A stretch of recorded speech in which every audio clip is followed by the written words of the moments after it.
To make a traditional sponge cake, so we will start with 5 cups of flour. We'll start with 8 eggs, beaten and ready to go, 3 cups of sugar, 2 cups of butter, 2 cups of milk, 4 teaspoons almond essence, and 4 teaspoons of baking powder. And the milk is evaporated milk, and we use the Carnation brand. Alright, so we're going to add the butter and the sugar and let that mix until it's smooth and almost like it's on a melted portion of it. So again, that's 3 cups of butter, 3 cups of sugar and 2 cups of butter.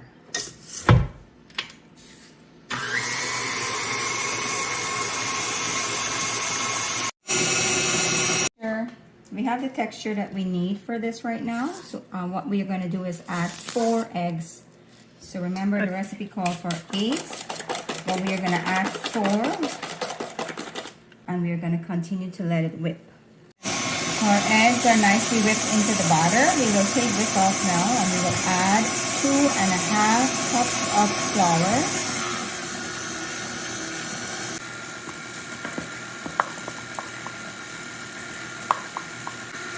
The reason why we're only adding 2.5 cups at this time, because we don't want the flour to remain with lumps. So we are using smaller portions. Now some people also sift their flour before.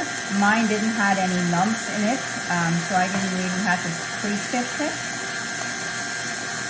So our flour has smoothed into the batter. We are now going to add 1 cup of milk to the mixture and allow it to mix again for a little bit. At this time we're going to add an additional 2 cups of flour.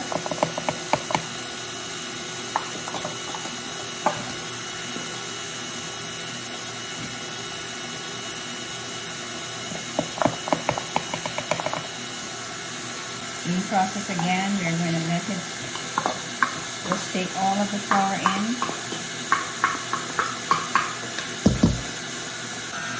At this point, we're going to add the remaining 1 cup of milk.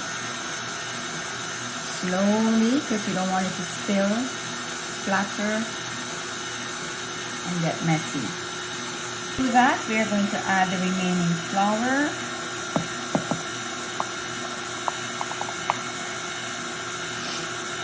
Now we're going to add our 4 teaspoons of almond. 4 teaspoons of almond extract or essence. You can put vanilla too. So this could be of your choice.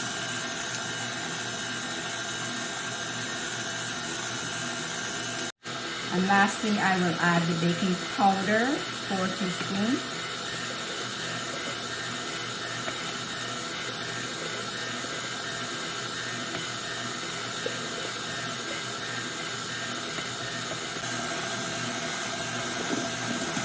Alright, so our cake is ready, our batter is ready.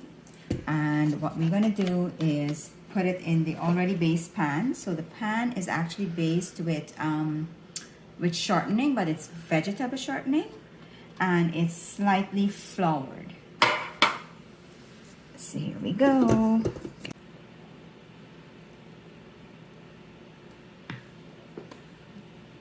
Okay, so we're all ready for the oven time.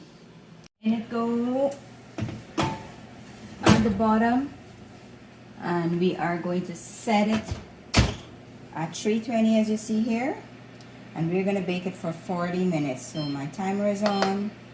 I'll put that on. We'll beep at 40 and we'll come at check at that time. There you go. Alright folks, we are at the 40 minutes point. So we are going to check our cake, and it looks like it still needs some more baking, as you can see from the middle. Still need to bake some more. So what I'll do at this point, I'll turn it around a little bit and then allow it to bake for some more. My oven is at 320. your oven will be different, so you bake to your normal temperature. Mine is at 320 and now it went for 40, and I'm going to put it back for another, say, 15 to 20 minutes. It's a little bit soft still. See that? It needs to bake a tiny bit more. We're going to put it on top now to finish it up. And we are going to put it for